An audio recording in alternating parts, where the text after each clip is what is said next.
Bismillahirrahmanirrahim. Assalamualaikum warahmatullahi wabarakatuh. Alhamdulillahilladzi hadana lil Islam wal iman.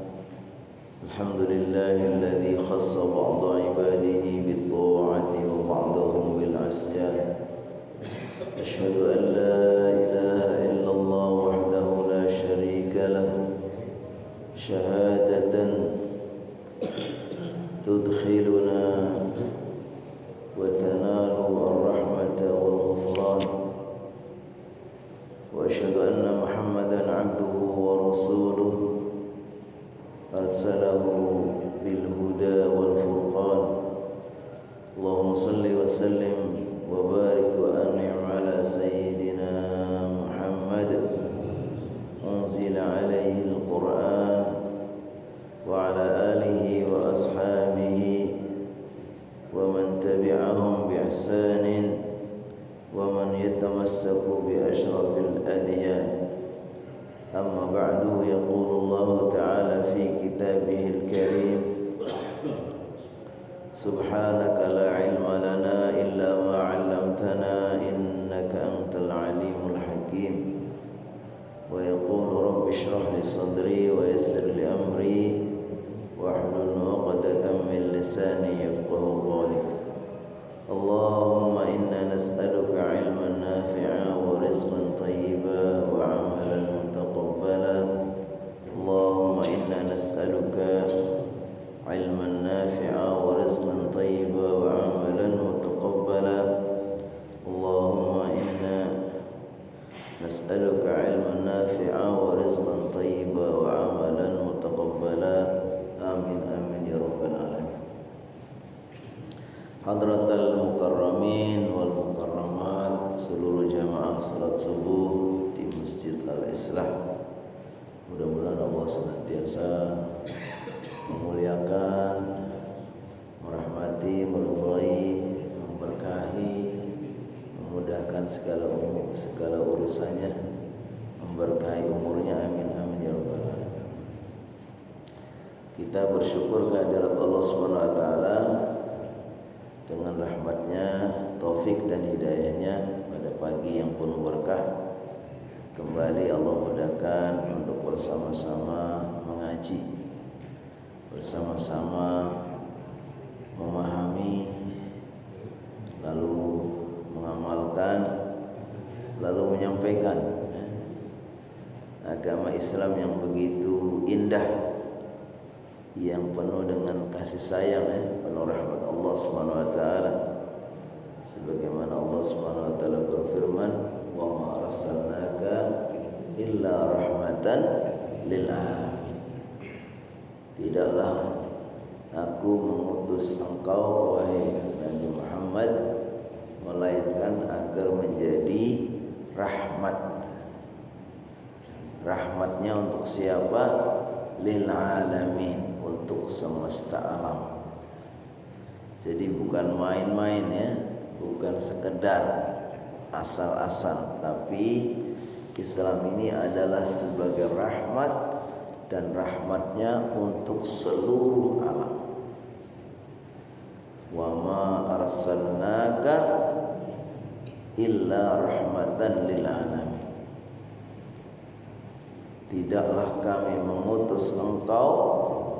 Jadi kata-kata wa ma arsalna ini secara kaidah bahasa itu menunjukkan nafi, yang artinya tidak. Wa ma arsalna, dan tidak kami mengutus engkau. Kemudian disusuli dengan illa, dalam bahasa Arab disebut istisna, perkecualian. Kalau ada nafi lalu disusul dengan istisna, itu berfaedah meringkas, yang artinya hanya. Jadi hakikatnya agama Islam ini yang diajarkan Rasulullah SAW begitu luas, begitu dalam, begitu banyak ya, selama beliau diangkat sebagai Nabi sampai wafat itu, hakikatnya adalah bagaimana supaya semua ajaran itu betul-betul menjadi rahmat. Sehingga seharusnya orang muslim ini ketika dia mengamalkan agamanya dengan benar itu harus dimanapun dia berada itu betul-betul dirasakan rahmatnya, kebaikannya. Nah, untuk menuju supaya kita menjadi muslim yang betul-betul dirasakan ya kebaikannya, rahmatnya dimanapun berada itu harus betul-betul kita kaji, dipahami benar. Nah, menurut para ulama, tahapan untuk mengkaji, memahami Islam ini ada 6. Yang pertama, bihusnil isgha wal istima'. Pertama itu harus perhatikan, fokus. Nah, jadi kita kalau memahami Islam ini dengan benar, kita ngaji, pertama adalah harus perhatikan dan fokus. Yang kedua, bihusnis su'al. Yang kedua, bertanya yang bagus. Jadi kalau sudah kita perhatikan, sudah kita fokus, kok enggak paham, nah jangan ragu-ragu. Kita harus bertanya. Bihusnis su'al. Menurut para ahli, orang bertanya itu ada 4 macam. Pertanyaan yang pertama adalah pertanyaan yang karena tidak tahu. Nah, itu bagus. Enggak tahu kita bertanya. Nah, jangan ragu-ragu. Kalau enggak tahu kita bertanya. Fas'alu ahla dzikri in kuntum la ta'lamun. Bertanyalah kamu kepada ahli dzikir, ahli ilmu, pada orang yang tahu. In kuntum la ta'lamun, kalau kalian tidak tahu. Pertanyaan yang kedua, dia sebenarnya sudah tahu, tapi dia agak ragu. Benar enggak sih? Menurut saya begini, supaya dia lebih yakin dia bertanya, mengkonfirmasi. Ternyata setelah dijawab, oh benar. Nah, menjadi lebih mantap. Bagus sekali gitu. Bagus. Kurang yakin lalu bertanya. Pertanyaan yang ketiga, dia sudah tahu, tapi nggak mau tahu sendiri. Pengen juga supaya orang lain ketika dia bertanya lalu dijawab, didengar juga jawabannya orang lain. Seperti yang dilakukan oleh Malaikat Jibril ya. Ketika gimana? Ketika tanya kepada Muhammad apa itu Islam, apa itu ihsan dan seterusnya. Nah, ini insyaallah semuanya bagus ya. Yang keempat, pertanyaan dari yang pertama, kedua, ketiga. Yang keempat, pertanyaan apa? Sudah tahu tapi mau ngetes Pak Guru, ngetes ustadznya. Nah, itu nggak boleh. Nggak boleh. Insyaallah kalau sudah kita bertanya sampai paham, tingkatkan lagi apa? Kita pahami. Perhatikan, bertanya, kita pahami ya. Pahami. Habis itu kita hafalkan. Yang memang perlu dihafalkan, kita hafalkan. Habis itu kita amalkan yang kelima. Yang keenam kita ajarkan. Perhatikan, bertanya, pahami, hafalkan, amalkan, terus ajarkan. Nah, ini kalau sudah begitu insyaallah. Nah, ini kita baru tahapan-tahapan yang harus kita perhatikan kita ngaji. Jadi rahmatan lil alamin yang dibawa oleh Nabi Muhammad SAW dengan Islam ini harus betul-betul kita rasakan ya, dengan tahapan tadi kita pelajari dulu supaya tidak salah paham. Karena banyak orang selama ini di dalam beragama ini salah, lalu akhirnya difahami juga sebagai sesuatu yang salah ya. Orang begitu tidak suka kepada Islam, dituduh begini, dituduh begitu, sampai Qur'annya dibakar dan seterusnya, umat Islamnya diintimidasi dan seterusnya. Karena apa? Karena memang tidak ngerti hakikat dari Islam itu sendiri. Baik, kita masih dalam rangka melanjutkan bagaimana kita memahami agama ini dengan benar. Kita sedang membahas tentang bagaimana bersuci ya dalam Islam ini, at-taharah. Yang terakhir kita sudah mengkaji masih bab al-istinja. Jadi jangan kita anggap sesuatu yang tidak penting. Ini sesuatu yang sangat penting dalam kehidupan kita. Ini bagian dari bagaimana memahami agama ini dengan benar. Terakhir kita sedang mengkaji tentang al-istinja. Sudah kita jelaskan makna al-istinja ya. Sekilas coba kita ulang, sekedar pengertiannya saja. Al-istinja yaitu qat'u asy-syai', najautu asy-syajarah ay qata'tuha. Fil istilah izalatu ma kharaja minas sabilaini bima'in aw hajarin aw waraqin wa nahwiha. Menurut pengertian bahasa artinya istinja itu diartikan memotong sesuatu. Menurut istilah ialah menghilangkan apa-apa yang keluar dari kedua jalan depan dan belakang dengan air atau batu atau kertas dan sebagainya. Sekarang kita lanjutkan bima yakunul istinja. Bima, dengan apa yakunul istinja? Apa sih media yang bisa digunakan untuk istinja? Istinja tadi menghilangkan sesuatu yang telah keluar ya, bekas sesuatu yang keluar dari dua jalan. Yujzi'u al-istinja'u bi ahadi syai'aini. Beristinja cukup dengan dua hal ya. Jadi mencukupi untuk menjadi alat untuk beristinja dua hal. Yang pertama al-hijaratu wa nahwiha. Al-hijaratu wa nahwuha min kulli jamidin muzilin lin najasati ghairi muhtaramin. Yaitu dengan al-hijarah, batu, wa nahwiha dan sebagainya, min kulli jamidin muzilin lin najasah, dari setiap sesuatu yang padat, yang keras, muzilin yang menghilangkan lin najasati kepada najis, ghairi muhtaramin yang tidak dimuliakan.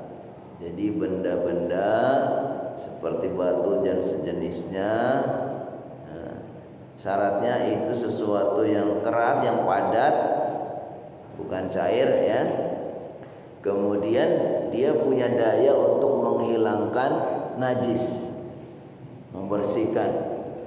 Terus syarat yang ketiga, ghairi muhtaram, tidak dimuliakan.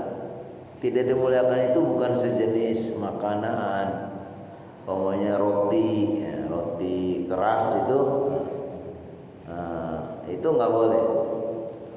Kal waraqi wal hirqi wal khashabi wa ma yahsulu bihi al inqa' minan najasah, seperti kertas, daun, kemudian kain, kayu dan lain sebagainya yang bisa bersih dengannya dari najis. Kalau sekarang medianya sudah begitu banyak ya, ada tisu, ada berbagai macam ya. Fa an Aisyah anna Nabiy sallallahu alaihi wasallam qala idza dhahaba ahadukum ila al-ghaiti falyastatib bi thalathati ahjarin fa innaha tujzi'u anhu. Ini dasar hadisnya, riwayat dari Ibunda Aisyah.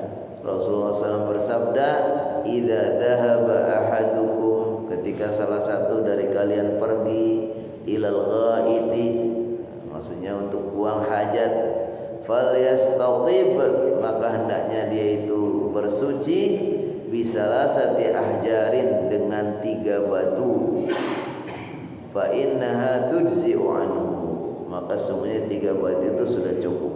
Jadi kita kalau habis BAB atau BAK sebenarnya hukum asalnya dulu ya boleh kita menggunakan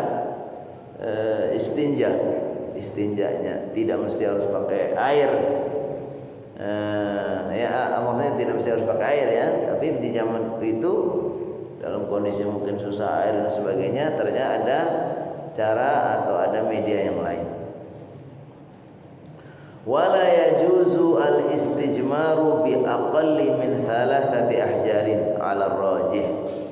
Menurut pendapat yang diunggulkan, tidak cukuplah beristijmar tadi meper dengan kurang dari 3 batu, minimal 3. Bagaimana kalau disebutkan kalau 3 batu itu belum terasa bersih? Di sini disebutkan fa in hasala al-inqa'u bi salasati al-ahjar fa biha wa ni'mat wa illa wajaba ziyadatu ala salasah hatta yanqa.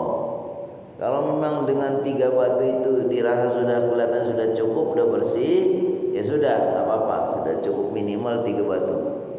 Tapi kalau merasa masih belum bersih, maka ditambah sampai betul-betul bersih. Bisa 4, bisa 5, bisa 6 ya. Yang afdal kita gunakan pakai yang ganjil. Kalau dengan tambah 1 sudah cukup bersih, sudah tambahkan 2 lagi supaya 5. Pokoknya bersihnya itu pas lagi di 6, jangan tanggung ya. Tambahkan supaya menjadi 7. Ini afdalnya. Baik. Wa an Jabir qala Rasulullah sallallahu alaihi wasallam idza istajmara ahadukum falyastajmir thalathan. Ada hadis lain dari Jabir, Rasulullah SAW bersabda, idza istajmara ahadukum, ketika salah satu dari kalian itu istijmar, tadi istijmar yaitu bersuci pakai batu, falyastajmir thalathan, maka hendaknya menggunakan batu 3. Masyaallah, ini ya, ini bentuk keistimewaan dan bentuk keluasan dalam Islam ya, yang tadi penuh rahmat. Enggak mesti harus pakai batu, apalagi kalau dalam kondisi yang memang kayak di kendaraan ya kan, di tempat-tempat yang tidak ada air dan sebagainya, ya kita bisa menggunakan pakai media yang lainnya. Paling gampang sekarang pakai tisu. Wala yajuzu al-istijmaru bil 'adami awir rawthi. Nah, di sini ada perkecualian, tidak boleh orang itu beristijmar dengan menggunakan tulang. Secara benda tulang ini termasuk padat, termasuk bisa membersihkan juga, mungkin tulang yang kasar itu, tetapi tidak boleh. Jadi ada perkecualian dalam agama ini, kita tidak mesti harus bertanya kenapa ya. Tapi di sini disebut bahwa tulang itu termasuk yang tidak boleh. Awir rawthi, atau rawth itu kotoran hewan yang sudah mengering. Teletong yang sudah ngering, sudah mengeras. Nah, ternyata di sini disebutkan ada hadisnya, ada alasannya. Di hadis Ibnu Mas'ud, ada hadis diriwayatkan dari Ibnu Mas'ud, anna Nabi sallallahu alaihi wasallam, Rasulullah SAW bersabda, la tastanju birrawthi wala bil 'idham. Janganlah kalian itu beristijmar tadi, bersuci dengan ar-rawthi, dengan kotoran hewan, kotoran onta yang sudah mengering, wala bil 'idham, dan tidak dengan tulang, fa innahu zatu ikhwanikum minal jin. Ternyata itu semua adalah konsumsi makanan golongan jin, tulang sama teletong tadi. An Ibnu Mas'ud radhiyallahu anhu qala ata an-nabiyyul ghaid. Hadis lain menyebutkan bahwa Nabi SAW suatu ketika datang ke tempat buang hajat. Fa amarani an atihi bi salasati ahjar. Lalu Nabi Muhammad memerintahkan Ibnu Mas'ud supaya menyiapkan 3 batu. Fa wajadtu hajaraini, Lalu saya baru menemukan 2 batu. Wal tamastu as-salisa falam ajidhu. Saya nyari-nyari yang ketiganya mana ya. Jadi cari batu yang kira-kira yang sedang, ya kan, yang bisa untuk menghilangkan kotoran tadi. Lalu Ibnu Mas'ud cari-cari batu yang kelihatannya bagus, dia hanya nemu 2. Yang ketiganya belum dapat. Fa akhadtu rawhatan fa ataitu biha. Kemudian yang ketiga diambilkannya apa? Kotoran onta yang sudah ngering kayak batu. Lalu Nabi Muhammad SAW setelah diberikan 2 batu, 1 kotoran yang mengering, fa akhadhal hajaraini wa alqawrathata. Lalu diambil yang 2 batunya, kemudian yang satunya lagi dibuang. Lalu beliau mengatakan hadza riksun, ini adalah najis, ini tidak bisa. Jadi ini sebagai dalil bahwa orang itu tidak boleh beristijmar tadi, 1 dengan tulang, yang kedua dengan kotoran hewan yang sudah mengering. Alasannya dua-duanya ada. Kalau tulang ini termasuk konsumsinya jin, begitu juga kotoran, kemudian ini juga termasuk riksun, termasuk najis. Karena sesuatu yang najis tidak bisa membersihkan najis yang lain. Jadi harus pakai media yang bersih, suci dan mensucikan. Baik. Kita yang kedua tadi kan pakai batu dan sejenisnya. Sekarang yang kedua, al-istinja boleh lagi dengan apa? Bilma, dengan air. Kalau ini sudah umum, hampir semua orang menggunakan air, ceboknya pakai air. Fa'an Anas qala kana Nabi sallallahu alaihi wasallam yadkhulul khala fa'ahmilu ana wa ghulamun nahwai idawatan min ma'in wa anza fayastanji biha. Jadi Anas bin Malik meriwayatkan satu hadis, suatu ketika Rasulullah SAW masuk ke tempat buang hajat, Baitul Khala. Kemudian saya dan anak sejenis saya, maksudnya anak sebaya dengan saya, menyiapkan membawa air. Lalu Nabi Muhammad SAW setelah selesai fayastanji bilma, kemudian beliau bercebok atau bersuci dengan air. Nah ini sudah maklum ya. Wal istinja'u bil ma'i afdalu minal istijmar bil ahjar. Sungguh bercebok atau bersuci dengan menggunakan air itu lebih afdal daripada istijmar tadi menggunakan batu. Dalilnya Allah SWT juga sudah berfirman, innallaha yuhibbut tawwabina wa yuhibbul mutatahhirin. Faqad tamdahallahu ta'ala ahla Quba listinjaihim bil ma.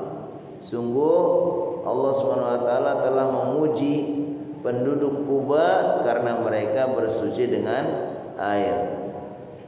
Fa'an Abi Hurairah, dari Abu Hurairah radhiyallahu anhu, Rasulullah SAW diriwayatkan, ini hadisnya marfu'an, bahwa Abu Hurairah meriwayatkan hadis ini, nuzilat hadhil ayah fi ahli Quba.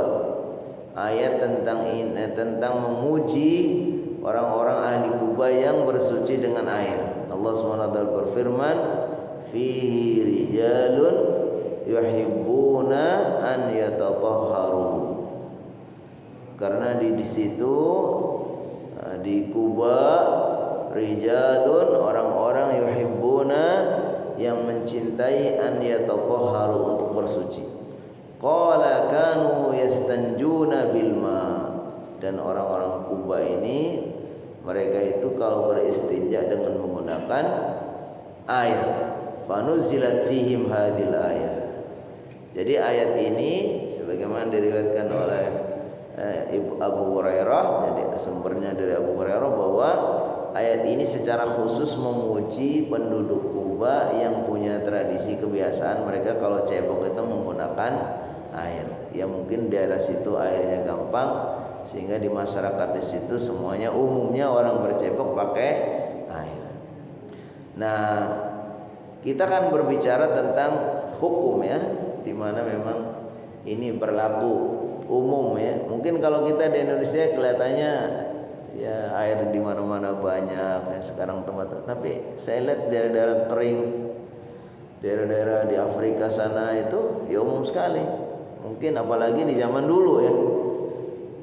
Di zaman sekarang pun kita lihat juga mungkin sebagian daerah-daerah itu kesusahan air, sehingga sangat dibutuhkan nih, syariat ini sangat dibutuhkan. Kalau di sini kelihatan untuk apa membahas seperti itu, toh kita air juga banyak. Nah, jadi kita gambarkan begitulah kesempurnaan Islam ini. Islam ini memang sebagai rahmat untuk seluruh alam. Jadi jangan kita bayangkan kita tinggal di suatu daerah di mana di situ serba gampang airnya dan sebagainya. Tapi ternyata Islam ini bukan berlaku untuk daerah-daerah tertentu saja, tapi lil alamin. Kata-kata alamin itu alam. Alam itu berarti gimana? Luas. Menurut para ahli kata-kata alam itu sebuah kata yang tidak ada bentuk tunggalnya.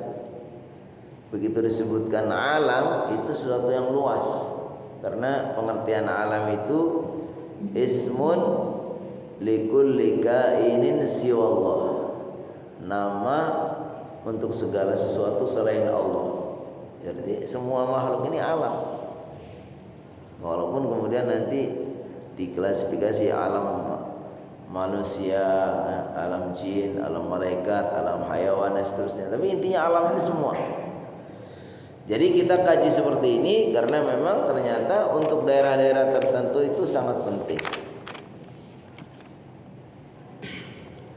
Baik, kita lanjutkan supaya tidak terlalu panjang karena ini luas ya pembahasannya. Kita langsung kepada babul adabi fil istinja. Bab beberapa adab di dalam istinja. Adab itu suatu tatanan apa bedanya adab dengan akhlak? Kalau akhlak itu terlalu umum, akhlak itu lebih luas. Makanya akhlak itu ada akhlak baik, disebutkan akhlak mahmudah, ada akhlak buruk disebut akhlak dzamimah. Walaupun ketika disebutkan akhlak berarti yang dimaksud umumnya orang menyebutkan akhlak yang baik, tapi sebenarnya sangat terlalu luas kata-kata akhlak ini. Wah, anak nggak berakhlak maksudnya tidak punya akhlak yang baik. Padahal akhlak itu sendiri ada akhlak tercela, ada akhlak terpuji, ya kan? Nah, kalau adab ini bagaimana? Adab itu sesuatu yang sifatnya amalan-amalan yang praktis. Adab makan berarti bagaimana tata cara makan yang baik sesuai dengan yang disyariatkan atau yang dicontohkan dalam Islam. Adab ke masjid bagaimana mempraktekkan amalan-amalan tertentu ketika dia ke masjid. Berarti ini lebih praktis. Kalau adab itu sifatnya praktis. Tapi kalau akhlak itu sangat luas, ada akhlak lahir, ada akhlak batin, akhlak buruk dan seterusnya. Di sini disebutkan ba'dul adab fil istinja, beberapa adab di dalam beristinja. Minal adabil lati yanbahi at-ta'addubu biha indal istinja. Di antara adab yang sebaiknya orang yang sedang beristinja memperhatikan adab ini. Yang pertama, alla yastanjiya biyaminih. Masya Allah, untuk urusan ini sudah diatur. Hendaknya dia tidak bercebok dengan tangan kanannya. Di hadis ya Abi Qatadah, ada hadis dari Abi Qatadah, Rasulullah SAW bersabda, la yumsikanna ahadukum dzakarahu biyaminihi wa huwa yabul wa la yatamassahu minal khala'i biyaminih wa la yatanaffasu fil ina. Kata Rasulullah SAW, hendaknya salah satu dari kalian ketika sedang buang hajat jangan memegang kemaluannya dengan tangan kanannya. Dan jangan mengusap setelah selesai dari buang hajat, maksudnya jangan membasuhnya biyamini dengan tangan kanannya. Wala yatanaffasu fil ina, dan tidak boleh bernafas atau meniup-niup di dalam wadah. Jadi tidak disunahkan itu kalau makanan kita masih panas kemudian kita tiup-tiup di gelas. Walaupun dulu saya kan masih belum tahu ya, biasa itu tiup-tiup. Ternyata di sini ada larangannya. Wallahu alam. Nanti teliti itu kenapa. Wa an Salman qala li rajulun inna sahibakum la yu'allimukum hattal khaira. Disebutkan inilah kesempurnaan Islam, sungguhnya sahabat kalian, maksudnya di sini ya para sahabat itu bagaimana mengajarkan sampai urusan yang sangat pribadi sekali. Ini yang pertama, intinya kalau kita beristinja baik dengan air maupun dengan batu jangan menggunakan tangan kanan. Yang kedua, alla yamussal farja biyamini, jangan mengusap atau memegang kemaluannya dengan tangan kanan tadi. Yang ketiga, an yadlika yadahu bil ardi ba'dal istinja aw yaghsilha bis sabun wa nahwihi. Hendaknya setelah selesai tangannya digosokkan ke tanah. Setelah selesai kita sunahnya menggosokkan ke tanah ya. Mungkin kalau sekarang aw yaghsilha bis sabun wa nahwihi. Yang kedua bisa dibersihkan dengan sabun dan sebagainya. Jadi setelahnya kita bercebok itu disunahkan untuk menggosokkan ke tanah, karena di tanah itu punya unsur untuk membersihkan, di samping mungkin ada zat tertentu yang bisa mencegah ya, terjadinya sesuatu yang tidak baik ya setelah kita bercebok ya, mungkin untuk kuman-kumannya dan bakterinya supaya hilang ya, itu mungkin disunahkan dia menggosokkan ke tanah. Kalau sekarang ya tidak memungkinkan, kita bisa menggunakan yang lain, bisa menggunakan sabun. Yang keempat, an yamdiha an yunaddiha farjahu wa sarawilahu bil ma' ba'dal bauli li daf'il waswas. Yang keempat termasuk adabnya saja, adabnya. Adab itu kalau bisa sebaik-baiknya dilakukan. Tapi seandainya enggak memperhatikan ini pun tidak sampai kemudian berdosa ya kan. Hanya kurang afdal saja. Jadi yang keempat adabnya adalah an yamdhaha farjahu wa sarawilahu bil ma. Memercikkan, membasahi sedikit kemaluannya dan pakaiannya atau celananya bil ma'i, dengan air, ba'dal bauli, setelah dia buang air kecil, lidaf'il waswas, untuk menghilangkan waswas. Jadi supaya orang itu tidak ragu ini air apa, jangan-jangan air dari BAK, dari air kencing. Nah, supaya tidak ada keraguan itu, maka disunahkan selesai cebok itu untuk memercikkan air ke bagian kemaluannya dan juga ke bagian celananya atau kainnya yang dekat kemaluan. Supaya apa? Untuk menghindari supaya tidak terjadi was-was. Karena ketika ada terasa basah-basah itu langsung, oh ini kan tadi sengaja saya kasih percikan air gitu ya. Tapi kalau tidak nanti ragu kita, jangan-jangan nih tadi keluar lagi atau ada masih belum bersih, ternyata ada air ini air kencing atau bukan ya. Jadi ini yang menggambarkan memang dalam Islam ini untuk menghilangkan hal-hal yang meragukan. Da' ma yaribuk ila ma la yaribuk. Tinggalkan sesuatu yang meragukan kepada yang tidak meragukan. Nah, ini disebutkan seperti itu.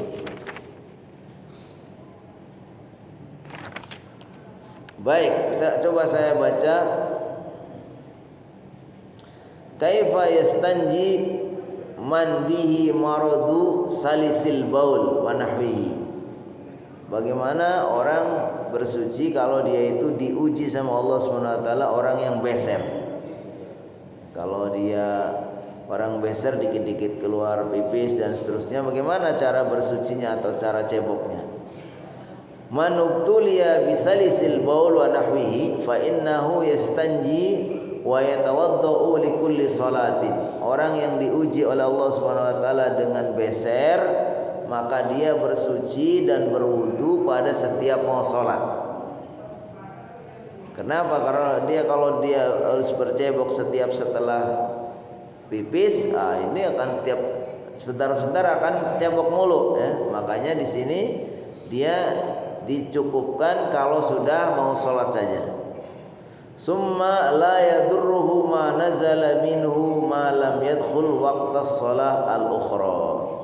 Maka kemudian tidak masalah kalau umpamanya dia keluar lagi besernya itu selagi memang itu tidak sampai keluar kepada waktu sholat yang lain. Maksudnya gini, kalau umpamanya kita diuji dengan Allah Subhanahu wa taala ya, mudah-mudahan Allah Subhanahu wa taala lindungi kita semua. Ada yang beseran. Bagaimana? Ya sudah, tidak semua setelah beser, setelah pipis kemudian dia harus bercebok, tapi cukup saja nanti begitu waktu sholat masuk sudah langsung kita cebok, kemudian kita wudu, segera sholat. Bahkan seandainya belum selesai sholat pun sudah apa? Sudah pipis lagi, ya itu bagian dari ujian ya, Allah maafkan.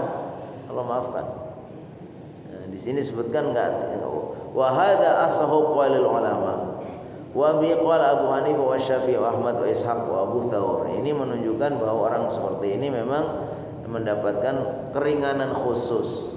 Sebetulnya bukan berarti sholatnya itu boleh dengan tidak suci ya, karena memang orang itu begitu sudah wudu, begitu sudah bersuci atau bercebok kemudian segera wudu, dia tidak tahan lama, kemudian dia belum sempat selesai sholatnya momennya sudah keluar. Kan kalau secara hukum nggak sah, karena dia dalam keadaan sudah berhadas, apalagi momennya di bagian pakaiannya sudah kena najis ya. Tapi karena ini sifatnya khusus ya, dikatakan dalam kaidah ad-daruratu tubihul makhdurat. Sesuatu yang darurat itu menjadi membolehkan sesuatu yang tadinya dilarang, yang nggak bisa. Atau disebutkan al-masyaqqatu tajlibut taisir. Al-masyaqqah, kesusahan itu, tajlibut taisir, menarik kepada yang mudah. Jadi karena nggak memungkinkan orang itu kalau mau harus betul nunggu betul-betul suci ya, karena bisa jadi memang dikit-dikit ya nggak terasa sudah keluar pipisnya namanya. Wal mubtala bisalisil baul lahu humul mustahadhah. Orang yang diuji dengan beser pipis itu hukumnya sama dengan orang perempuan yang mustahadhah. Orang yang diuji dengan mustahadhah. Mustahadhah itu darah yang keluar bukan darah haid, bukan darah nifas. Jadi kalau orang perempuan umumnya kalau haid mamanya disebutkan oleh para ahli fikih itu bahwa aqallut tuhri, sedikit-dikitnya itu adalah 15 hari. Jadi kalau dalam satu bulan ada 30 hari, maka orang perempuan itu haid itu maksimal adalah 15 hari. Kalau sudah 15 hari dia itu belum mampet ya, belum selesai, berarti hari ke-16, ke-17 dan seterusnya itu tetap sholat. Kan masih najis belum ini Ustaz. Ya sudah. Jadi hari ke-15 segera mandi besar, niat menghilangkan hadas besar. Habis itu hari ke-16-nya mungkin masih keluar darahnya pun sholat sebisanya. Bagaimana caranya? Ya kalau udah waktu sholat segera bersih-bersih, ganti pakaiannya dan sebagainya. Habis itu wudu, kemudian segera sholat. Pokoknya masih dalam keadaan sholat pun sudah keluar lagi ya nggak masalah. Itu namanya mustahadhah. Itu artinya sudah dimaafkan tadi. Al masyaqqatu tajlibut taisir. Dikatakan dalam kaidah lain al amru idza ittasa'a dhaqa wa idza dhaqat tasa'a. Jadi hukum ini begitu. Kalau memang ada di situ nggak ada kendala, nggak ada ya nggak boleh. Orang sholat harus dalam keadaan suci, sudah berwudu, tempat badannya, pakaiannya, tempatnya harus suci. Ini kalau dalam kondisi luas, artinya tidak ada kendala. Al amru idza ittasa'a dhaqa. Kalau kondisinya normal seperti itu ya harus dipenuhi ketentuannya. Wa idza dhaqat tasa'a. Tapi kalau kondisinya memang sempit nggak mungkin kan ya sudah harus dikasih solusi juga, bukan berarti kemudian kejam Islam ini kemudian ya udah nggak ada solusi, nggak seperti itu. Seperti kisah yang ada seorang sahabat ya, disebutkan dalam hadis ini juga, seorang sahabat yang dalam melakukan safar ini bersama rombongan diuji dia itu mimpi basah. Sedangkan dia sendiri dalam keadaan kepalanya terluka. Ada seorang sahabat kepalanya terluka, nggak boleh kena air, tapi dia mimpi basah, harus mandi. Lalu ketika tanya kepada sahabatnya, sahabat sesama rombongan itu, ternyata ketika ditanya, iya kamu harus mandi, karena yang ditanya orang yang tidak tahu. Akhirnya dia memaksakan mandi, kemudian sakit langsung sampai meninggal. Ketika diadukan kepada Nabi SAW, Nabi Muhammad SAW marah, ya kan? Ya, harusnya itu harus bertanya kepada ahlinya. Itu padahal boleh, orang itu harusnya cukup dengan tayamum. Tayamum dari hadas besar gimana? Sama dengan tayamum dari hadas kecil. Tayamum itu hanya menggunakan tanah atau debu, bukan seluruh tubuhnya walaupun hadas besar, tetap saja hanya wajah dan tangan. Baik, saya bacakan tadi tentang sedikit habis itu kita lanjutkan pada pekan berikutnya atau pertemuan berikutnya. Wal mubtala bisalisil baul lahu hukmul mustahadhah. Orang yang diuji sama Allah dengan beser pipis itu dihukumi seperti orang perempuan yang mustahadhah. Qala sallallahu alaihi wasallam, Rasulullah SAW bersabda fi sya'niha, dalam terkait orang-orang yang mustahadhah, wanita yang mustahadhah. Innama dzalika irqun. Sesungguhnya darah yang keluar itu adalah irqun. Irqun itu yang keringat. Jadi diistilahkan seperti itu. Jadi bukan darah haid, karena kalau darah haid itu waktunya sudah lewat, ya kan? Umumnya kan orang haid itu sekan ya. Kalau mamanya memanjang maksimal 2 pekan atau 15 hari. Kalau sudah 15 hari itu belum selesai, berarti ke-16-nya hari ke selebihnya itu sudah dianggap irqun. Walaisati bil haidah, itu bukan haid. Jadi kalau sudah 15 hari lebih. Fa idza aqbalatil haidatu fada'as shalah. Kalau memang sudah orang yang mustahadhah itu sudah datang waktu shalah, maka segera bergegas. Fa idza dhahaba qadruha faghsili anki dam wa shalla. Kalau sudah datang waktu sholat, kemudian dia segera membersihkan semua yang diperlukan. Habis itu faghsili, maka mandilah, kemudian sholatlah sebisanya. Summa tawadda'i li kulli sholatin hatta yaji'a dzalikal waqt. Nah, setelah mandi, jadi setelah mandi besar, nanti kalau hari ke-17-nya, 18-nya terus masih belum selesai juga, tidak harus setiap mandi setiap mau sholat mandi besar, enggak.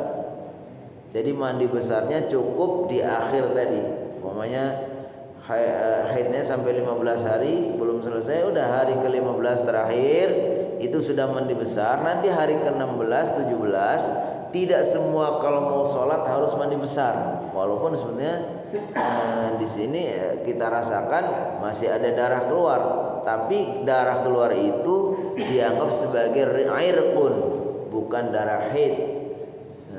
Sehingga tidak harus mandi. Di sini sebutkan summa tawadda'i likulli salatin hatta yaji'a dzalikal waqt. Maka ketika waktu salat datang cukup dengan apa?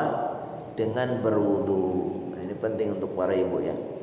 Wa inna ma kana hadza hukmul ma'dzur, karena ini yang berlaku ini adalah hukumnya hukum ma'dzur, hukum dimaafkan, udzur.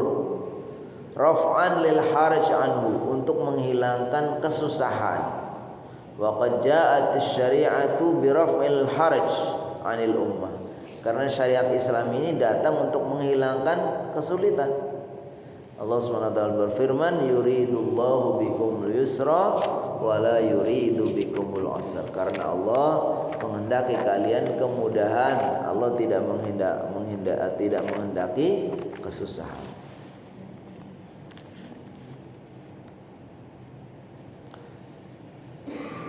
Wallahu a'lam bishawab. Ini nanti mungkin kalau ada hal-hal yang belum terlalu jelas bisa didiskusikan dan bisa ditanyakan. Dipersilakan kepada para bapak ibu apabila ada pertanyaan karena tidak tahu. Terus yang kedua karena apa tadi? Karena tahu tapi kurang yakin. Yang ketiga karena ingin juga memberitahu kepada yang lain. Bukan pertanyaan yang keempat, mau ngetes ustadznya. Ya silakan apabila ya monggo silakan. Ya. Waalaikumsalam warahmatullahi wabarakatuh. Jangan kita tidak sengaja pas mau pipis keluar yang nekat kan bukan lagi apa dipercikan apa mandi itu. Keluar sesuatu. Oh iya iya. Baik. Jadi ada beberapa jenis ya cairan yang keluar dari kemaluan. Yang pertama jelas najis namanya al-baul, yaitu pipis. Ya, itu sudah maklum, itu sudah semua orang tahu bahwa pipis BAK itu termasuk najis. Ya. Tapi itu tidak mewajibkan mandi besar, hanya itu menyebabkan hadas kecil. Jadi setelah dibersihkan, setelah cebok maka habis itu dia berwudu, sudah cukup. Yang kedua adalah yang keluar dari kemaluan juga adalah namanya mani. Mani ini sesuatu yang keluar biasanya ditandai dengan ada rasa geli, enak, bertahap-tahap. Nah itu mewajibkan orang mandi besar. Ada yang mengatakan bahwa mani ini ada yang mengatakan najis, ada yang mengatakan tidak. Kalau mani ada yang mengatakan tidak najis, walaupun ada yang mengatakan najis karena termasuk kategori yang menjijikkan. Tapi ada yang mengatakan bahwa itu tidak najis. Karena didapati salah satu dari istri Rasulullah SAW itu dia membersihkan bekas mani sarung Rasulullah SAW, cukup dikerik-kerik saja, maksudnya suka digosok-gosok saja. Nah, yang lain lagi ada namanya adalah madhi pakai M, pakai madhi. Madhi ini adalah cairan yang bening, lembut, bening. Itu biasanya keluar ketika dalam kondisi syahwat tinggi. Itu bisa mengeluarkan namanya madhi. Ini najis tapi tidak menyebabkan hadas besar, hanya menyebabkan hadas kecil. Jadi dibersihkan madhinya, atau kain yang kena atau sekitar kemaluan yang kena, kemudian habis itu cukup berwudu. Yang tadi yang ditanyakan namanya adalah apa? Wadi. Wadi itu cairan kental agak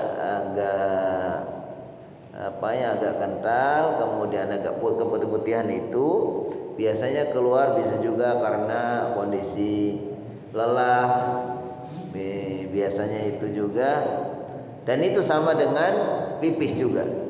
Itu sama dengan pipis, maksudnya itu najis tapi tidak menyebabkan hadas besar. Itu najis dan menyebabkan hadas kecil, berarti tinggal dibersihkan.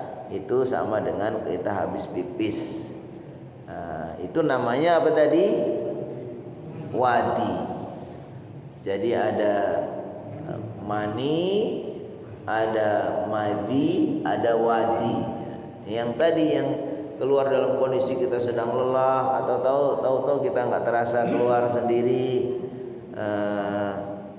bukan sedang syahwat, bukan apa, itu namanya wadi. Itu hukumnya sama dengan pipis, yaitu sesuatu yang najis dan menyebabkan hadas kecil. Jadi setelah dibersihkan kita cukup dengan berwudu.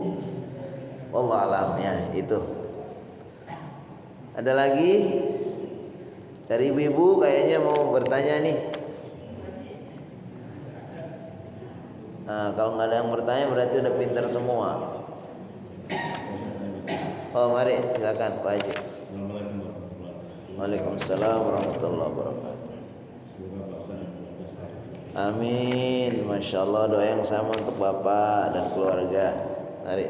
Ustaz mau nanya ini mengenai sejak tadi, mulai yang kalau dalam keadaan terpaksa ada batu, saya sendiri nggak pernah saya ada batu. Mohon diterangkan, batu itu kan banyak ya, dari batu yang bagus kayak di kolam apa namanya, di batu-batu yang dijual itu kan sulit. Licin ya? Ya, kan licin itu. Bisa dibayangkan kalau batu oh yang tajam batunya. Kalau dipakai di maaf ya di jubur gitu ya, itu kan nggak bersih. Kadang-kadang kalau kita pepet aja pakai tisu aja nggak bersih gitu, iya kan? Tapi minimal itu sudah kan ya bisa dikatakan bisa apa namanya dipakai untuk najis lagi ya. Iya. Apakah sebaiknya nanti kalau udah ketemu lagi itu pakai air atau enggak? Iya. Ini dari bapak pernah istinja pakai batu. Iya. Jadi sampaikan pengalaman. Ya Allah alam. Ini memang tadi betul kita kaji di daerah yang kayak kita ini mungkin tidak pernah secara pengalaman, nggak pernah merasakan ya kondisi seperti itu, seolah-olah memang kayaknya aneh itu ya. Tapi mungkin untuk wilayah-wilayah tertentu yang susah air, namanya orang buang hajat itu kan bisa aja jadi mana terjadi. Di zaman dulu orang melakukan perjalanan jauh, belet pipis ya kan. Dia pun ada air juga untuk keperluan minum. Lalu dia harus cari media apa yang kira-kira bisa membersihkan. Dan medianya tadi kan syaratnya bukan cair, ya benda padat. Yang kedua punya daya untuk membersihkan najis. Yang ketiga tidak dimuliakan. Ini 3 syaratnya. Punya padat, ya kalau air kan mau cair namanya kan. Ini yang padat, tapi juga punya daya untuk membersihkan. Berarti batunya jangan batu yang untuk perhiasan itu, licin-licin itu enggak. Cari batu yang agak ada kasar-kasarnya, ya kan. Tapi juga jangan tajam banget Pak, ngeri ya kan. Jadi punya daya untuk membersihkan. Yang ketiga tidak dimuliakan. Tidak dimuliakan bukan kayak makanan, kayak senjata atau apa-apa. Ya itu jangan, karena bukan juga pakai yang dimuliakan, termasuk apa ya sesuatu yang tidak layak lah. Ini kan untuk membersihkan najis. Nah, tapi kalau yang paling gampang sekarang adalah tadi sudah disiapkan medianya namanya tisu. Tisu itu kan di sini kan kategorinya kan disebutkan kalwaraqi seperti kertas, wal khirqi dan kain, wal khosab dan kayu, wa ma yahsalu bi al inqa apapun yang bisa dengannya menjadi bersih. Tapi yang paling mudah, paling sederhana dan tidak muliakan ya tadi batu-batu sepanjang kalau kita ada. Nah, tapi sekarang sudah ada media yang lebih bagus dan sengaja memang dibuat untuk menggunakan itu.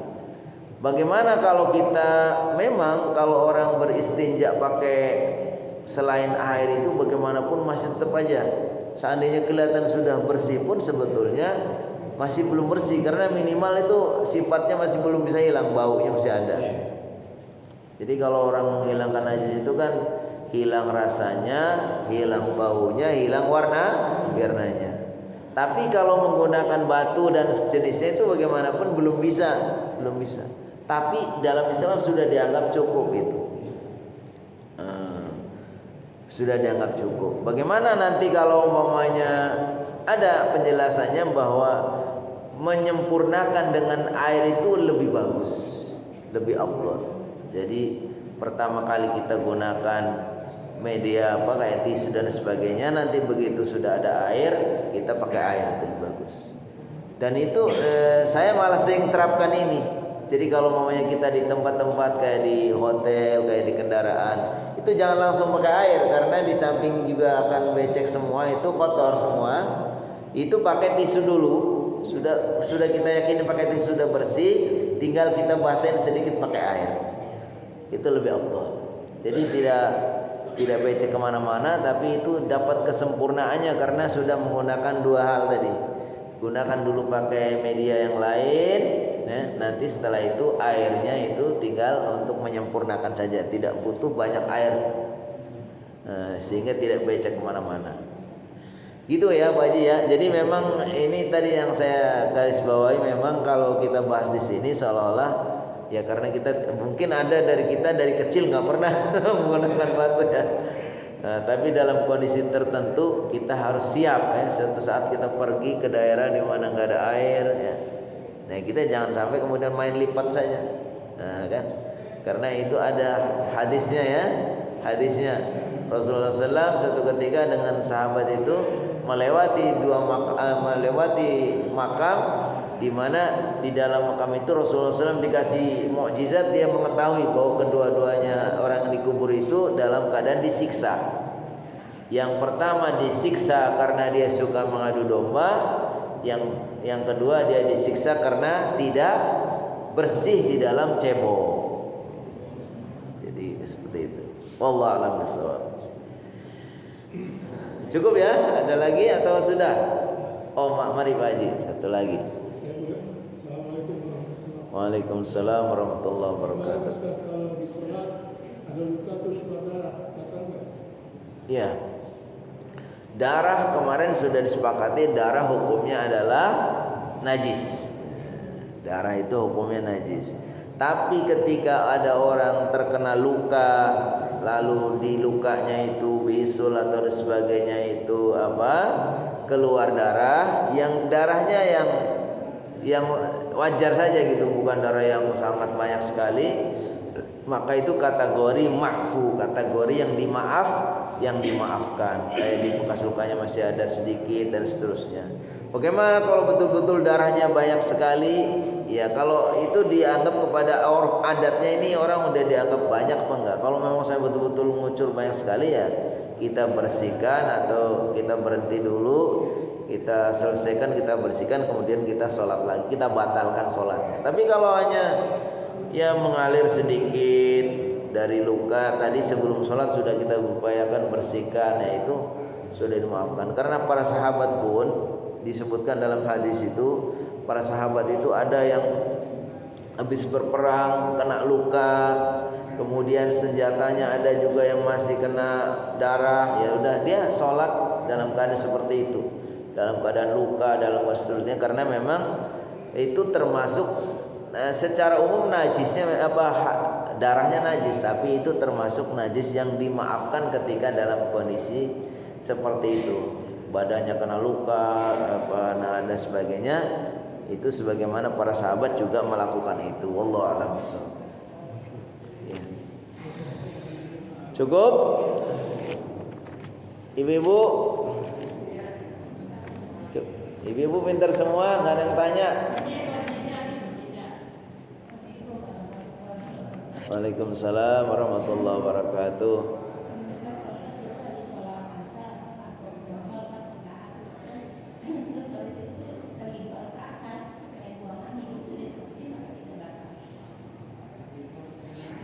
Buang angin di waktu masih sholat.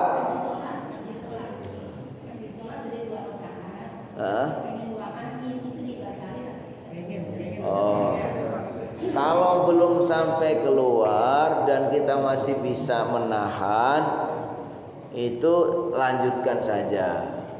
Yang tidak boleh itu ketika belum, dikatakan dalam hadis, la yusalli ahadukum bihadratit ta'am wa la yutabi'ul khabathan. Tidak boleh sholat di antara kalian ketika sudah dihidangkan makanan atau dalam keadaan nahan BAB dan BAK sebelumnya, ya kan? Jadi kalau menjelang sholat pastikan kita sudah beres urusan. Kalau udah dihidangkan makan, ya kalau masih ada waktu makan dulu biar tidak terganggu oleh pikiran-pikiran. Lebih bagus lagi sholat ingat makan atau lagi makan ingat sholat? Mendingan lagi makan ingat sholat, ya kan, daripada lagi sholat ingat makan. Makanya disunahkan la yusalli ahadukum bi hadratit ta'am wa la yudafi'ul khabathan. Tidak boleh salah satu dari kalian itu sholat sudah dihidangkan makanan atau dalam keadaan menahan tadi BAB dan BAK. Nah, kalau sudah diselesaikan itu, sudah urusan itu sudah beres, tiba-tiba setelah sholat itu, setelah masuk sholat kok baru kepengin, dia harus tahan selagi masih bisa. Bahkan kalau umpamanya ada semacam kayak jangan-jangan keluar, tadi angin sudah keluar atau belum, kalau kita nggak dengar suaranya, nggak tercium baunya, lanjutkan gitu. Kelihatan kayak ada sering gitu, ada sering doang dikit, itu lanjut saja, jangan ragu, ya kan? Kalau ada sering dikit, kata Rasulullah SAW, lanjut saja, kecuali sudah kedengaran suaranya atau kita udah tercium baunya, itu harus nyerah kita, ayo udah batalin, gitu ya. Tapi kalau baru pengen doang, karena ini ya kita tahan sampai selesai. Tapi kalau sudah nggak kuat banget, ya udah. Kalau sudah nggak kuat banget, ya sudah. Toh kita batalkan juga udah dapat pahala, itu yang 2 rakaat udah ibu dapat pahala.